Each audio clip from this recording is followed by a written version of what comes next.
Health is wealth. Health is treasure. Nothing can secure happiness if health is lacking. Stay with us and let us study health right here on Let's Pray Pilipinas, live in Cebu.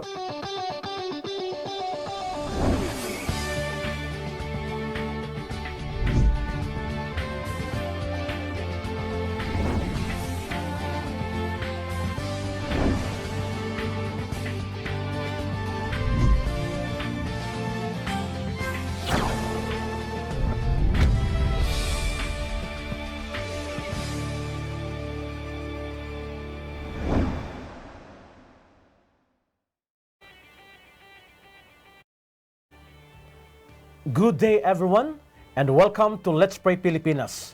We praise God for giving us another beautiful day and for waking us up to be here once again.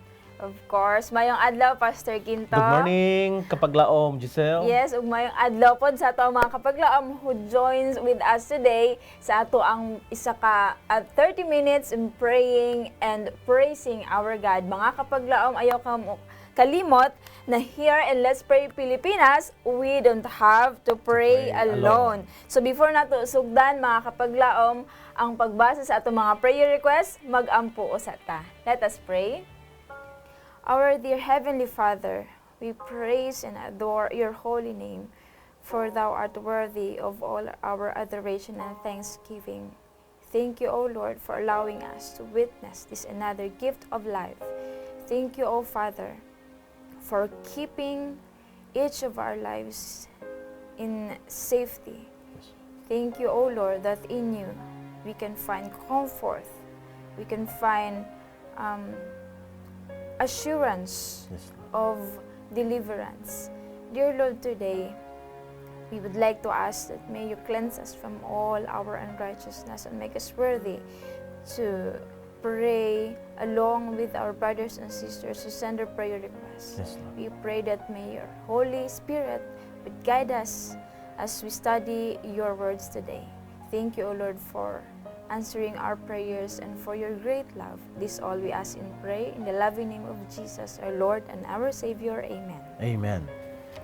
Alright, once again mga kapaglaom, kung kamo naglantaw sa inyo hanga mga national television via GSAT, no? Channel 37, maayong adlaw din ha kaninyo og sa ato nga local antenna, Channel 25, mga kapaglaom, maayong adlaw.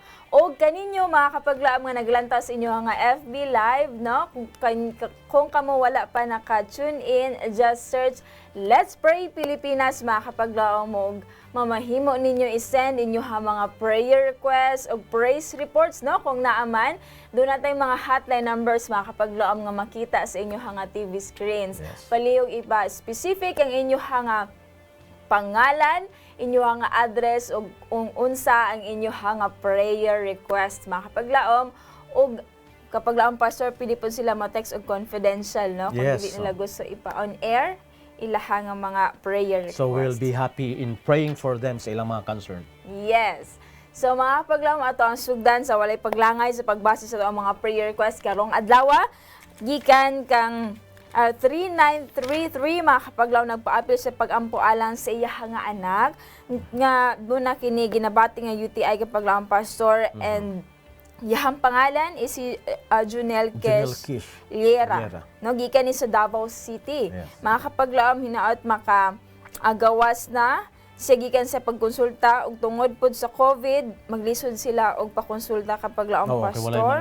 Walay mga sakyanan ug tungod pod kay lockdown, no, sa Davao City as of this moment. Og sa iya hapod tungod kay duna pod siya ginabati nga Parkinson's kapaglaom pastor og naga hinaot nga mamaayo na sila tungod kay ginahandom nila nga magamit na sila sa ilang nga church, no?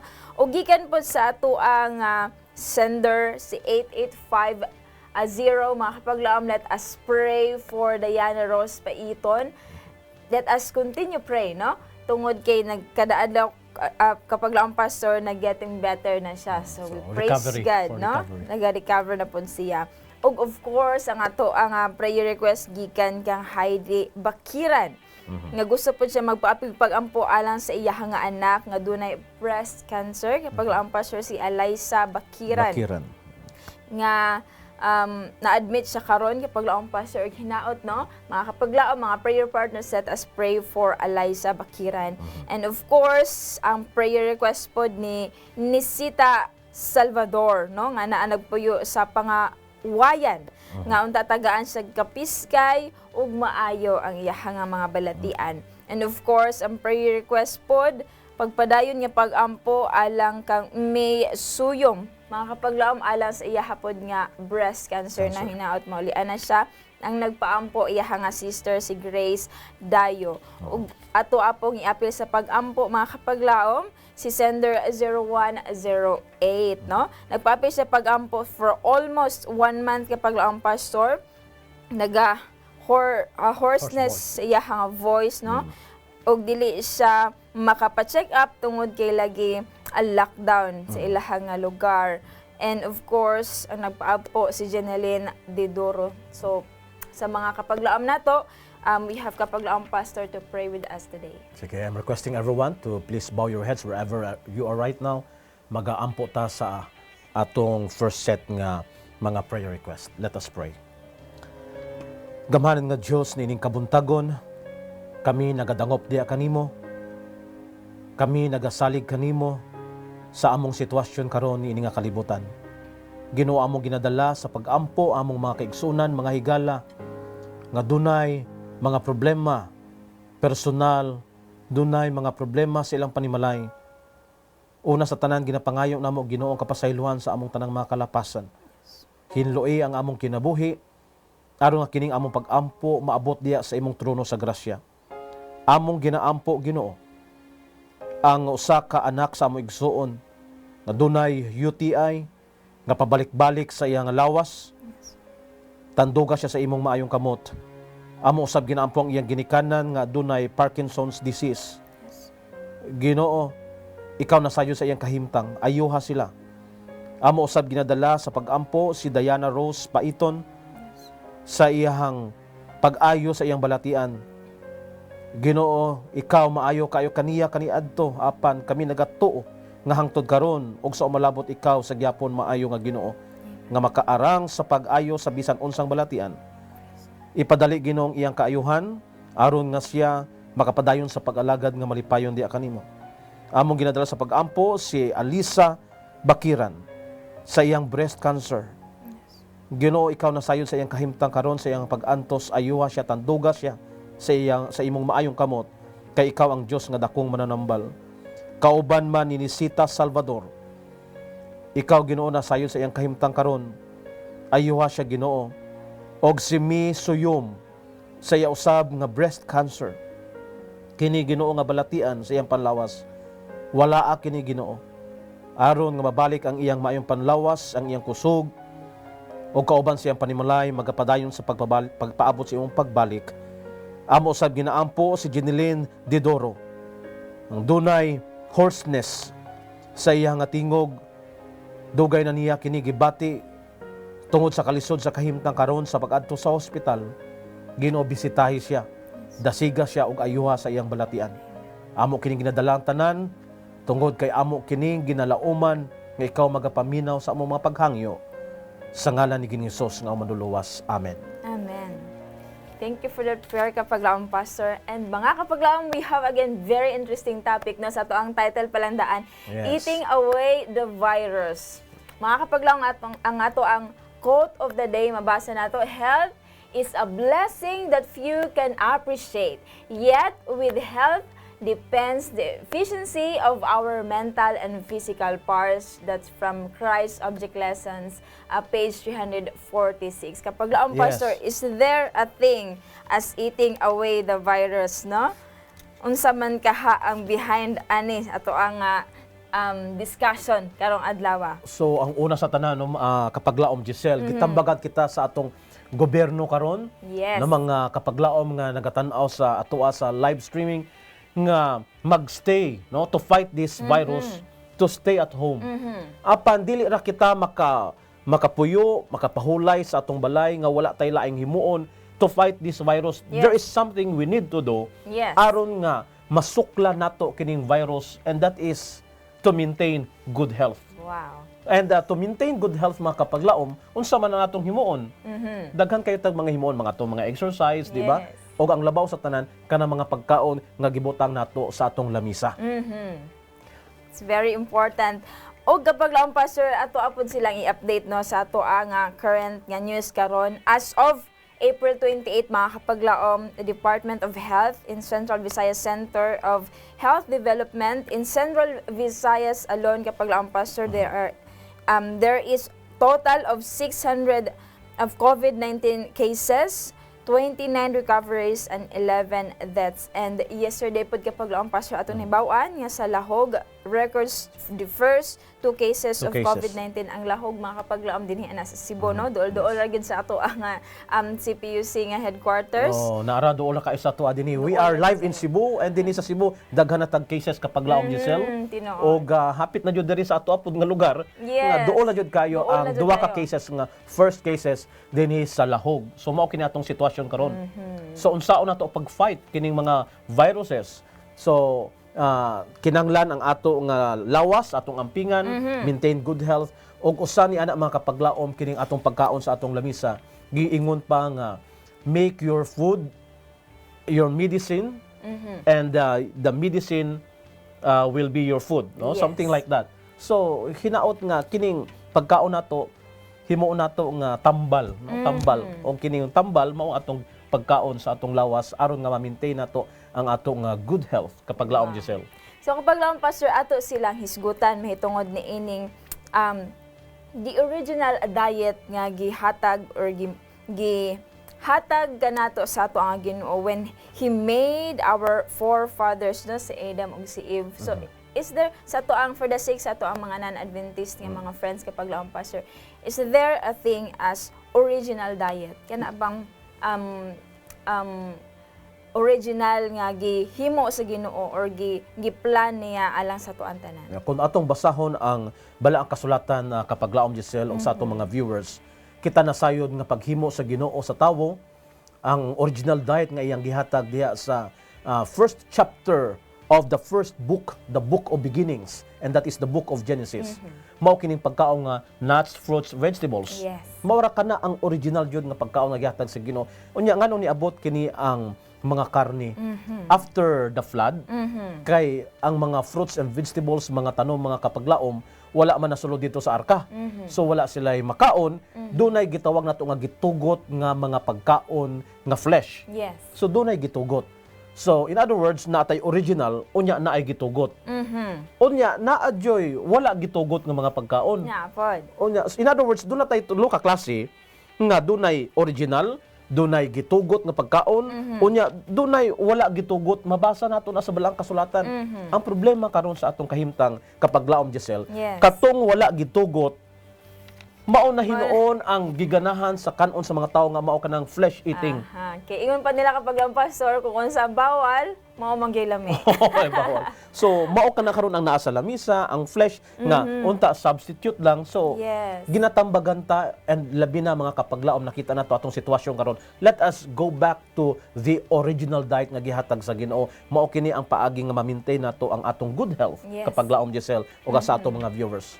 That's right. No, gisgutan pa rin kapag laong pastor nga bisan asa kuno ta mo adto even sa atong mga restaurants, even sa atong panimalay, no? Ang mga kabataan hilig man gyud mga chicken joy or sa pa na nga mga meat foods din ha kapag laong pastor.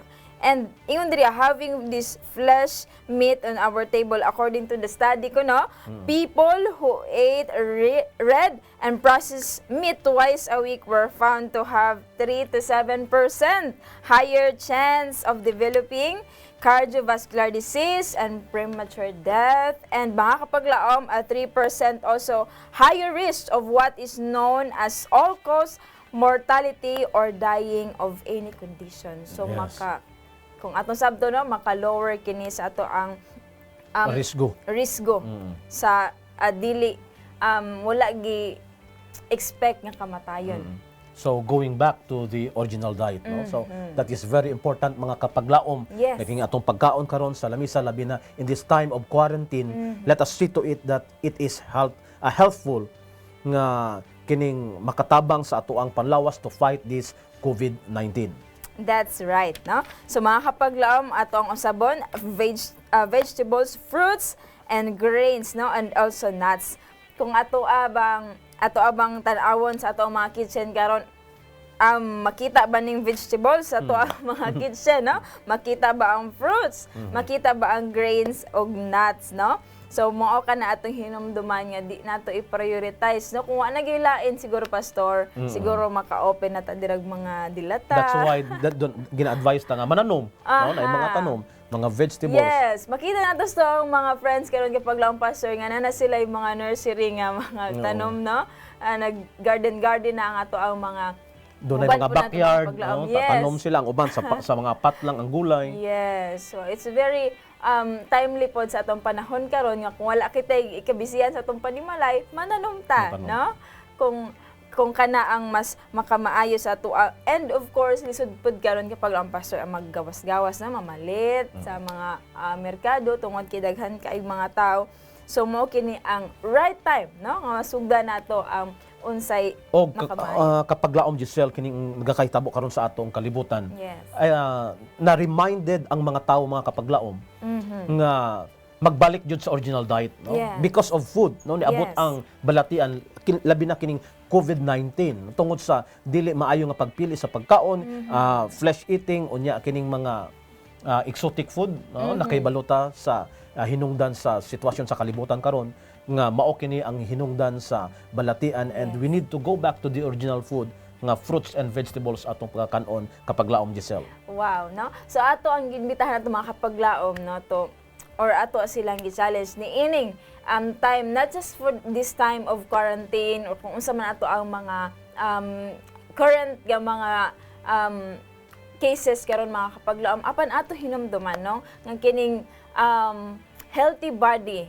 makaresulta po ni og health mental good mental condition kapag laom pastor. Gingan po diri that it is seen very clearly in the Bible mga kapaglaom and even with scientific approval that our God given original diet is the best diet for us, Yes. no? Ang Ginoo naghandom lang gyud sa unsay na makamaayo sa iyahang tao, no, sa iyahang mga kaanakan. So mga kapaglaom, ato ang balikan ng ato ang discussion kay nindot kay mga kapaglaom apan mupadayon ta sa pagbasa sa ato ang batch sa ato ang mga prayer requests, no? Gikan kini kang Mary Jane Malunes from Bacolod City. Nagpapili siya pag-ampo alang siya nga husband nga tuwa karon sa Saudi, usa ka frontliners mga kapaglaom, hinaot nga malayo siya sa kining balatian karon nga COVID-19 ug ingon man sa tanan pod nga kadautan, no? Nagpaampo siguro niya nga asawa and of course ang prayer request pod alang kang Joy Cabanos alang kuno sa iyahang destino nga tatagaan siya og dako nga bina. Og ang prayer request ni kapaglaom Merlin Derder mga kapaglaom nagpaapili sa alang sa iyahang daughter, no, si Gerlin Puraso. Nagpaapili sa pag-ampo tungod kay duha ka bulan ang iyahang baby ug dunay bukol ang ubo sa iyahang breast, no? So atong iapil, no, si Gerlin Puraso. Mga kapaglaom nagpaapil po pag-ampo si Duyamol Hibib. Nagpaapil siya alang kang Annabel Kilos. no? Tungod kay tuwa kani sa England og padayon nakigbisog ni ining COVID-19 mga kapaglaom, ihapod kasen nga naa sa US nga namatay pod hinungdan ni ini nga COVID og na ICU karon ihapod nga anak, no? Let us pray alang kang Mika. Mga kapaglaom, doon na po prayer request gikan kang kapaglaom Sheila Costas. Nagpaapil siya pag-ampo sa iyang inahan nga si Divina Costas nga isa nakapulan naa sa critical care unit kapaglaom pastor and naa kani sa Tandag City, no, nga unta makamata na siya gikan sa iyang pagkakoma og dili maglisod siya og sabot sa mga istorya og mga ang suggestion ko na sa pastor is dapat abusdutan na iyahang liog, no, tungod kay dito ipaagi ang tubo kay kung sa baba daw ang hinungdan kinig infection kapag laom pastor hinaut ato tabangan, no, si kapag laom Divina Costas Costas. nga na karon sa critical po niya kondisyon. And of course, ang prayer request ni Kapaglaom Donald Sumarana na nagpaapil sa pag-ampo alang sa iyang grandmother nga si Digulacion Sumarana. Sumarana. Nga unta mabalik na iyang gana sa pagkaon ug unta maulian na siya sa iyang mga balatian pod. Nagpasalamat siya tungod kay kanato mga prayer partners nagpadayon kita sa pag-ampo sa sama ni Kapaglaom Donald, no? Doon na po yung prayer request, magpadayon ni pag-ampo gikan kani kang Ma'am Ruth Rivera alang kang Doc Jonji Docor nga unta aduna nay alibyo gyud sa iyang nga balatian. At as this moment Kapaglaom pastor na admit pod siya, no, sa ato ang hospital niya sa Cebu ana sa critical na conditions. And gusto na ko i-mention po da Kapaglaom Giselle, the past weeks atong kinigian po si Bobby Makabanti. Kini si Brother Bobby nga to sa Spain karon siya inusara ra siya. Yes. Apan naulian siya, salamat sa atong mga pag-ampo nga sa dili madugay makagawas sa hospital. Then si Mila Di Pedro nga sa Canada karon nga dunay balatian atong iampo ang iyang tibuok panimalay nga sa ilang pagatubang sa iyang sitwasyon ni Sister Mila Di Pedro, and of course Brother Rene Sausa nga nakorintihan atong last week. Apan naka-recover siya karon. Let us continue praying for his recovery. Yes. Tapos tayo mga prayer request gikan sa itong FB Live Kapaglaom pastor gikan kang Ma'am Erlinda, no, nga gikan pag yun sa Thailand, praying and watching with us today. And let's pray for good health, guidance from the Lord, and also a complete protection sa iya hapon niyo family. O gikan kang Kapaglaom Merlin Magsipok. Now let us pray for Sanilin Huson or Yuson, o ilabi na si Manuel Yuson nga operahan na siya sa likod tungod sa iyang car accident or sa baka ni. Prayer request po di Kapaglaom ni Ratlas Jonah, na we will include her his cousin as na karon sa Dubai nga siya si Catherine David, no, about sa iyang kahimtang kay sa iyang boss, mga boss, no, nga si May mga doon na po siya ubo o hilanat na balaka sa tungod kay basin doon na kini COVID, no, hinaot nga hilayo lang sila sa mao nga balatian. And of course sa kaning COVID nga ato ang ginagian karon. Let us continued pray also sa mother sa isa nato ka volunteer din si Kapaglaom Advent Joy, iyang mama nga i-undergo operation, no, si Kapaglaom Meli Montesa. So atong i-appeal sa atong pag-ampo mga Kapaglaom doon na gyud tay mga Kapaglaom nga ninginhanglan gayud sa atong pag-ampo sa Kapaglaom pastor. Let us pray with Okay. Let us bow our head. Let us pray for these people. Mag-ampo ta. Gamhanan nga Dios, nagdawop kami kanimo sa pagdala sa mga ngalan ni ining mga prayer request karon ni ining kabuntagon. Among ginaampo ang bana ni Mary Jane sa iyang kahimtang karon, siya usa ka frontliner. Apan Ginoo, giyahi siya kauban sa tanang mga frontliner sa tibuok kalibutan nga nakihiga bisog batok ni ining COVID-19. Among usa ginaampo Ginoo si Joy Cabanos sa iyang trabaho og sa iyang concern sa iyang kinabuhi. Giyahi siya. Among ginaampo ang kaayuhan ni Sister Jerlyn Puraso nga siya dunay bukol sa ilalom sa iyang breast. Ginoo, hinaot nga walay dagkong mga problema gikan niini, ayuha siya o Dios aron nga mabalik ang iyang maayong panlawas. Ginaampo namo si Annabel Kilos didto sa England nga siya Ginoo nagapadayon sa pakigbisog niining COVID-19. Giyahi siya sa tanan niyang mga concern og ang iyang anak nga naa sa ICU. Ginoo, ikaw nasayon sa ilang kahimtang. Ayuha sila Ginoo. Amo ginaampo si Divina Costas nga mag-ayos siya nga bag-o ra siya nagagawas Ginoo sa ICU, nagapadayon sa iyang recovery karon. Giyahi siya Ginoo nga maangkon niya ang kaayuhan sa iyang balatian. Amo sab ginaampo si Digulacion Sumarana. Ikaw Ginoo nasayon sa iyang kahimtang nga maulian unta siya sa iyang balatian. Amo usab ginadala sa pag-ampo si Dr. Jonji Docor nga hinaot Ginoo dunay progress ang iyang kahimtang karon sa iyang balatian. Ikaw nasayon sa iyang kahimtang o Dios, tanduga siya sa imong maayong kamot. Ginapasalamatan namo ang imong pag-ayo sa kay Bobby Makabanti. Ginoo, ipadayon ang paggiya kaniya, pagbubo sa panalangin nga mapadayon ang iyang pag-ayo o makagawas na siya sa hospital, makapauli siyang panimalay. Kauban ni Mila Di Pedro sa Canada, ikaw na sayod sa ilang kahimtang karon, among ginaampo mga Diita family, Quinto family, Ginoo nga sila didto karon sa mao nga dapit dunay dako nga kabalaka sa kahimtang si Sister Mila. O Dios, ayuha si Sister Mila aron mabalik ang iyang maayong panlawas. Kauban ni Brother Rini Sausa nga naga-recover gikan sa aksidente, ayuha siya Ginoo. Among ginaampo usab si Erlinda sa iyang concern nga good health for the whole family. Ang Yuson Ginoo nga family, ikaw na sayod sa ila nga concern. Og si Catherine David sa iyang balatian, og si Sister Montesa nga pag-operahan, Ginoo ikaw na sayod sa iyang kahimtang. Og Ginoo amo kining ginadala sa imong kamot, kining among mga kaigsuonan karon nga dunay mga balatian, ayuha sila og sa naglain-laing mga concern sa ilang kinabuhi. Ikaw among dalangpanan nga Dios. Salamat Ginoo sa iyong pagtubag nini among mga pag-ampo, amo kini ginadala kauban sa kapasayloan sa among mga sala sa ngalan ni Hesus nga manluluwas. Amen. Amen. Thank you for that prayer kapaglaong Pastor. In conclusion, kapaglaong Pastor sa ato Yes. ang discussion kay ganina is very timely pod sa ato ang panahon karon.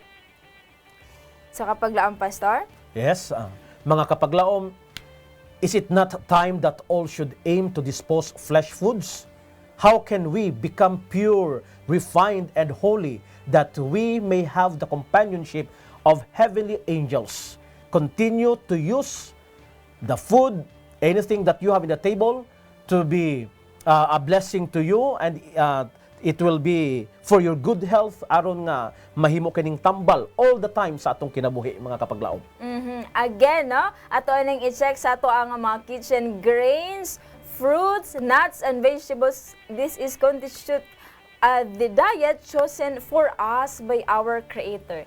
These foods, mga kapaglaom, prepared in as simple, as natural a manner as possible, are the most helpful and nourishing. Let us return to the wholesome and delicious food given to us in the beginning. Mga kapaglaom, amo kamong gipasalamatan kaninyo nagkig-uban kanamo sa ato ang mga pag-ampo ni ining adlaw atong i-greet no sa kadali lang ato ang mga kapaglaom, si kapaglaom Paler, si kapaglaom Bob Miller no na kanunay nagatan-aw og nakig-ampo kauban nato, si kapaglaom Geraldine, si kapaglaom Erlinda Villafuerte. Anaapod si kapaglaom Victoria Navarro, maayong adlaw din ha Good sa inyo. morning sa inyo tanan. Yes, si Merlin Magsipok, si kapaglaom Emma Villasquez. Naapod si D. Hard Santiago, no? Daghan ubay-ubay sa mga kapaglaom karon nga nakig-uban pag-ampo kauban nato niining adlaw. Yes. So mga kapaglaom Pastor, daghan salamat sa imong Thank you, kapaglaom Giselle.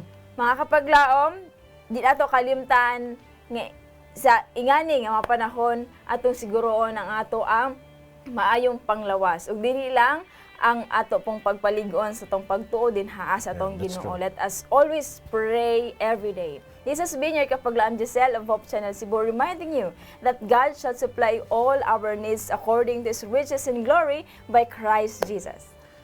This is your kapaglaom Pastor Quinto of Hope Channel Cebu, reminding you to rely upon His sure promise. Let's pray without ceasing. Only here on Let's Pray Pilipinas. where you don't have to pray alone.